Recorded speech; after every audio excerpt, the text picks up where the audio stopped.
Hello, my beautiful people. How's it going? So this is Jeremy Serrano, creator of La Comida Jeremy. If you're new around here, I'm a freelance artist and creator known as La Comida Jeremy. I share vegan recipes, artwork, and conversations for a better world. And in today's video, I'm going to be using Procreate to make a piece for my Instagram feed, as well as answering some questions about being an entrepreneur, an artist, and a lot of other juicy stuff. But I also want to quickly mention that though this video is on Procreate and me drawing in it, it is not a tutorial. However, if you would like a tutorial, I'm going to be releasing some courses in the next couple of weeks that are going to teach you how to use Procreate and how I use Procreate to make artwork. So if you're interested in that, make sure you subscribe to my YouTube channel and my newsletter, as well as follow me on Instagram so that you can stay up to date for when those are released, as well as any special discount codes. So again, unfortunately in this video, this is not a Procreate tutorial. However, you will see me draw and answering some lovely questions for you. Now, without further ado, let's go ahead and jump right into the video.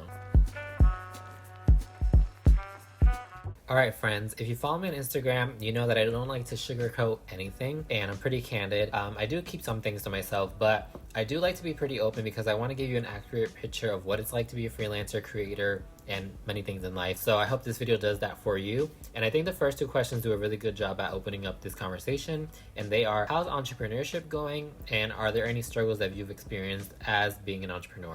Yes, I've experienced quite a bit of struggle. And if you don't know, I started my small business in August of 2020. I started planning for it in May of 2020. Basically been a year, which is really great. I am now not employed by anyone else other than myself. I want to mention that it's really hard, not going to lie. Unlike being a W-2 employee where you're kind of promised this weekly or bi-weekly or twice a month paycheck, and you know, taxes are taken out and you know exactly what you're going to get. Unlike that, being a freelancer is quite the opposite. You have to really fight in order to make money. You have to really push yourself, and I come from the world where I was used to getting that nice paycheck every single week, and I knew what I was gonna get regardless of how many hours I worked, regardless of how many sales came in. It was never a question, which now is the opposite, and it has been very, very scary for me. I knew this going in even before I even thought of starting a small business because of my friends who are creators and freelancers. Before even starting a shop, I wanted to really do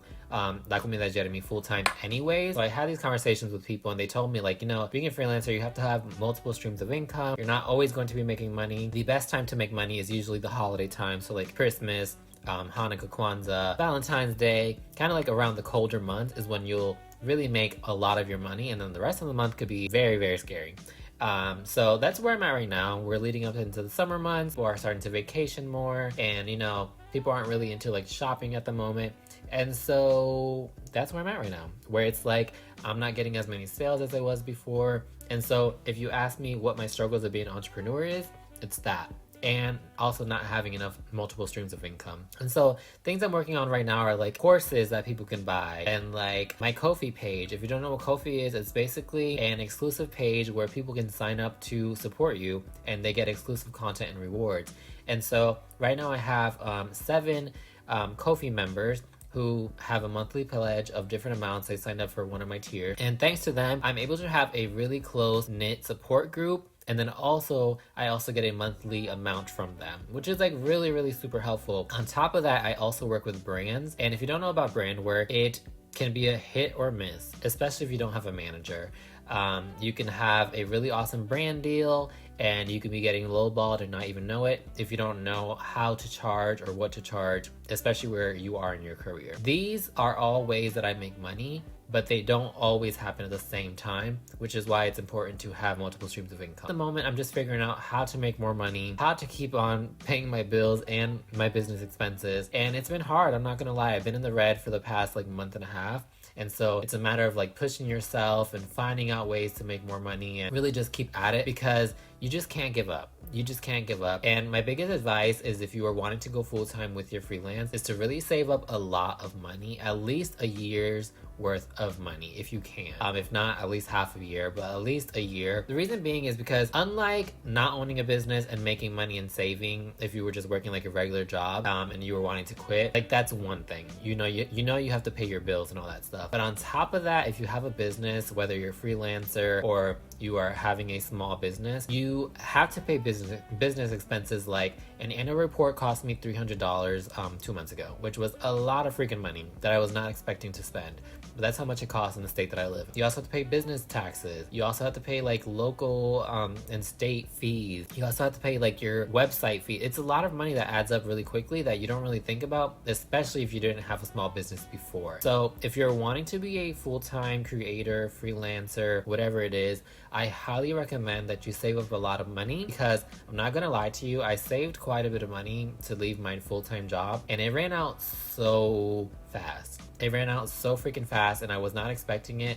And so right now I'm at the point where like I'm trying to seek more income, seek more opportunities, and it's not easy. So my biggest advice to any of you out there that are listening or wanting to do kind of the same thing that I'm doing, just really prepare yourself, because you just never know what's going to come your way. I also want to mention how important it is that you save money for health related things or car related things. You just never know what's going to happen. I had health insurance up until December. Going into freelance and like trying to apply for insurance, it was like nearly impossible, and it was way too expensive. For me, it was like $300 a month, and with the amount of money that I was making plus all the other things that I had to pay for, it was not possible. And as soon as January was almost over, I had a health issue that was really painful, and essentially like I could not afford to go to the doctor. And so thankfully a couple weeks ago I started feeling better, but I was living with pain that was like unbearable, and I just could not find the help that I needed, which really sucks and is like really scary. The same thing like for my car, like I need new tires and like oil changes and those kind of things. So money adds up really quickly. So you just want to make sure that you are prepared for anything possible that's going to come your way if you don't have a lot of money coming in,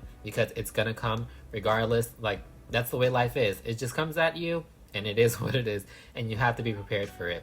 So also wanted to mention, there's not all bad. I promise you. Now I'm naming the bad right now because I want to prepare you for like, you know, going through it, because you are going to go through it. I'm going through it. It happens. But it's not always bad. Like literally in the beginning of the year, I did an interview where I talked about, you know, like my work, and the person asked me to say out loud some brands that I would like to work with. It is now May, and I have worked with 2 of those brands that I mentioned. And one of those collaborations are happening right now as we speak. And I'm so grateful. And it's like moments like that that make me realize like, yes, you are going to struggle.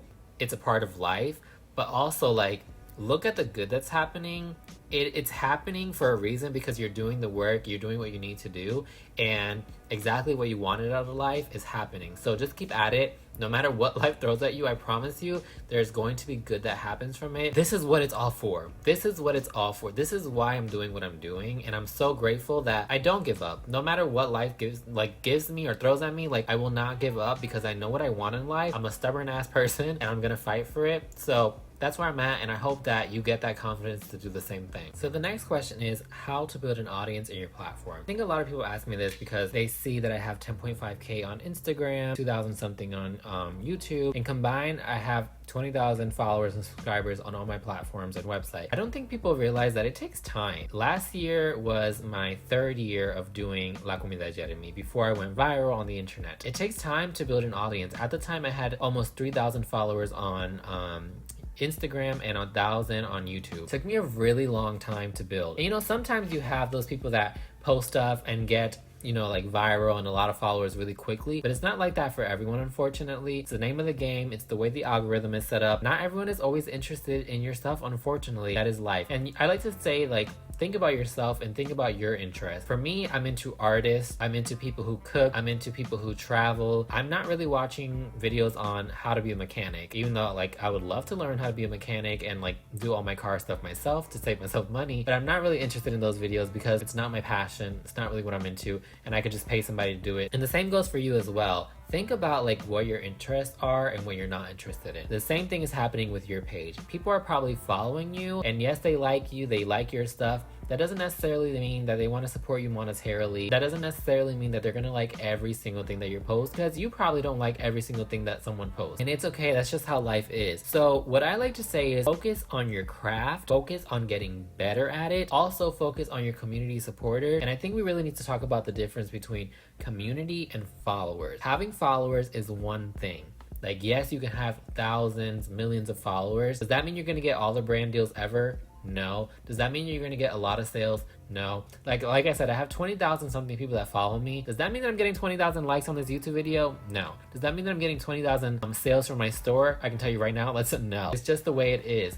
But I can say that I do have a big community of supporters that continuously shop for my store, that continuously engage with my work, that support me on Ko-fi, that like my videos, comment on my videos, message me, have conversations with me. Those are the people that I like to focus on because I know that they like my work. I know that they want to see me thrive and be successful. And that's why I say focus on community versus followers, and also focus on your craft. If you are being consistent, getting better at your craft, continuously posting, practicing, and showing people that you're putting in the work, people are going to be attracted to that. People are going to want to support what you're doing. And I promise you, your platform and your audience is going to grow. But also remember that just because you have 1 million followers, that doesn't mean 1 million people like you. That doesn't mean 1 million people are going to shop from your store. And sometimes people are just watching because they just want to watch. That's it. So again, boo, focus on your craft. Do you. Be consistent. Make sure you stay in contact with your supporters that are supporting you, and build that community. Once you've done that, trust me, the rest will come. All right, so the next question is how to find your style, whether it's your art style, your recipe, your photography style, whatever it is that you're wanting to do. And I love this question because it's something that I've been struggling with somewhat, but also I'm very happy with my art style at the moment. So if you look at my feed, you'll quickly realize that a lot of my characters look the same. One of my biggest goals this year was to really define my human character style, which I've been practicing literally every single day as much as I could. So you'll see that I really have improved within the past couple months. I intentionally did not archive old illustrations from the past year because I wanted to show the growth that I have as an artist, and also show the relation on like certain features. Like the ears are the way the ears are because of how I started drawing last year. The nose, the rosy cheeks, the eyebrows, the eyes, a lot of it is the way that I used to draw last year, but with improvements. And as a creator, whether it's like making new recipes or doing photography of like landscapes or drawing characters like myself, you're always going to be learning. You're always going to add in new things. And I think that's how you truly find your art style. The other thing that I wanted to mention is not to get so stuck on one art style, because I think what happens is you want to try new things, then your following is so stuck on this one style that when you want to try new things, you're like scared to do it, or you kind of get unhappy with what you're doing currently, and so you start to give up. So I highly recommend always trying new things, always adding new things. As you can see here in my video, I'm adding in watercolor, and the reason why I started doing this was because when I made my coloring book, which is available in my shop at the moment if you would like to buy, a couple months back, I did a promo video with watercolor on paper, and I really just loved how the characters looked. And so I was like, why don't I bring this to my digital art?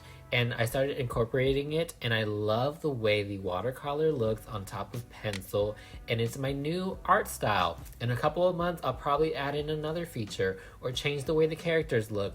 Will it still be my art style? Yes. When you look at another piece that I did for Mother's Day, you'll see that the flowers look very sketchy. You'll see that my style is a little bit different in there, but you'll also see that the font, the colors, all tell a cohesive story that are still part of my brand. So not every piece in your art style are going to look the same, but they can have a cohesive piece in each of them. So don't get so fixated or stuck on this one style. Just make sure that you're always improving, always trying new things, and you're gonna get to a place that makes you happy. And I think, you know, like when you have cohesive items in each piece, people can still tell, like, you made that. Fulano de tal did this piece because it looks like the other one, but a little bit different. I really like this one though.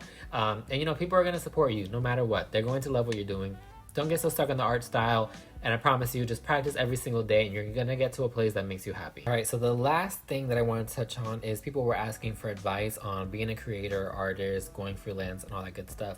So I'm gonna give you a couple of tips. So 1, take your time. As I mentioned, whether it's with your art style, building your audience, promoting yourself, going freelance full time, take your time, do research, try new things, and don't be so harsh on yourself. It takes time. Everything in life takes time, especially when you're trying to build an empire, when you're trying to build your next part of your life. You want to make sure that you do things correct. Yes, you're going to fail. Yes, you're going to go through rough times, but that doesn't mean that you can't take your time to plan some things in these aspects. So research, take time, save money, try new things, do what you need to do to make sure that you are the most successful person in whatever aspect of this career that you're wanting to take that you can be as possible. As I mentioned, save money. Save more money than you think that you need, because I promise you, life is going to throw you a curveball and you want to be prepared for it. Try new things. As I mentioned, I did watercolor and I quickly fell in love with it. Have I ever done watercolor in my life before this? Heck no. I always worked with like acrylic and stuff, and I always sucked at painting. But I fell in love with watercolor and I ended up incorporating it into my digital illustrations. And now I love it. So try new things that are out of your comfort zone, and you're gonna fall in love with a new thing to incorporate with your style. And it's gonna change the game, I promise you. And last but not least, my biggest advice is do what makes you happy and forget the algorithm. When you are doing what makes you happy, putting content that makes you happy out, you are going to fall in love with the process. You are going to build a community of supporters that support you and love what you're doing. And you are going to get the outcome that you are wanting because you are doing what makes you happy and for the right reasons. You want to make sure that you're doing this for the right reasons and not for the money, not for the algorithm, not for followers. And my last and biggest tip is to do what makes you happy and forget about the algorithm. When you're putting work out there that makes you happy, as I mentioned, your community of supporters are going to come to you, the money is going to come to you, the opportunities are going to come to you, and best of all, you're going to be doing what makes you happiest, and you're going to be happy doing it. If you're focusing too much on the followers, you're focusing too much on the opportunities that are not coming, you're going to be losing out on the opportunities that are right in front of you, and also losing the time that you could be using to perfect your craft, to get better at it, and continuously putting artwork out there. So don't get lost in the sauce and focus, baby. You got this, you can do this, and I believe in you, and I believe in us, and I can't wait to see where life takes us. Thank you all for watching this video. I hope you enjoyed it. If you have any questions, feel free to comment down below or message me on Instagram or my website. You can also make sure you subscribe to the channel, support me on Ko-fi if you would like, and make sure you follow me on all my other social media platforms. I will see you all very soon. And I hope you all like this piece that I made, by the way. I didn't talk about it at all in this video, but it is some witches that say you are magia. I love Halloween, I love witches, I love spooky stuff, and so I really wanted to make some characters of mine as witches, and I think it's really cute. So yeah, hope you enjoy it. Make sure you go like it on Instagram as well, and I will see you all in the next one. Take care, be your best selves, do you boo, y los quiero mucho. Ciao!